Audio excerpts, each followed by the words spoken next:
Joining us now, Tennessee Senator Bill Hagerty, member of the Senate Banking Committee. My question for you, is Lena Khan's strategy backfiring? It certainly is. Her strategy seems to be based on theology, not the rule of law.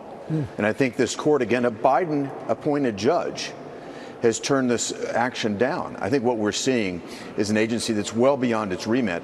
They should be looking at these mergers for anti-competitive activity that would harm American consumers.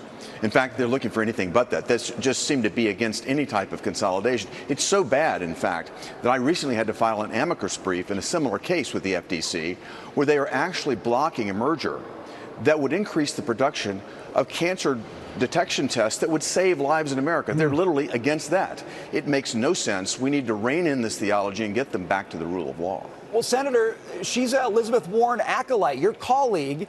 She's trying to reinvent antitrust policy in America because she wants the government to have more say over every business decision that happens in this economy. And even if she loses cases, she thinks she's laying the trail for a much more activist government, isn't she? I think you've hit the nail on the head. This viewpoint seems to be shared broadly across the Biden administration, is that central control is what's best. Certainly sounds like the CCP to me, not like the American economy that you and I grew up in.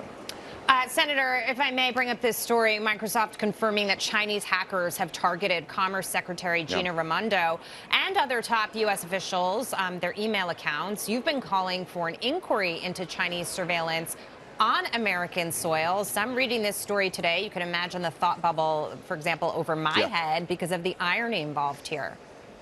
It really is unbelievable how egregious Chinese behavior has been. The CCP is literally violating our sovereignty every day. It's been estimated by the U.S. government that they're stealing roughly $600 billion worth of our intellectual property every year. That's getting close to the entire Department of Defense budget here in America when you think about the magnitude of that. Now, you look at what's happened here with, our Secretary of Commerce. You look at what's happening with them floating a spy balloon over America, hacking our situation in Guam, our bases there, putting these surveillance stations in the United States. Senator Blackburn and I were joined by other of our colleagues demanding that we do an investigation into this. I mean, the FBI's got to step up and do their job. We need to be pushing back. And the last thing we should be doing is sending senior officials to China in the midst of all of this, doing this photo op diplomacy. It just feels like China has a free hand when it comes to surveillance. I'm glad to know you're pushing back. Senator Bill Hagerty, thanks for being with us today. We appreciate it.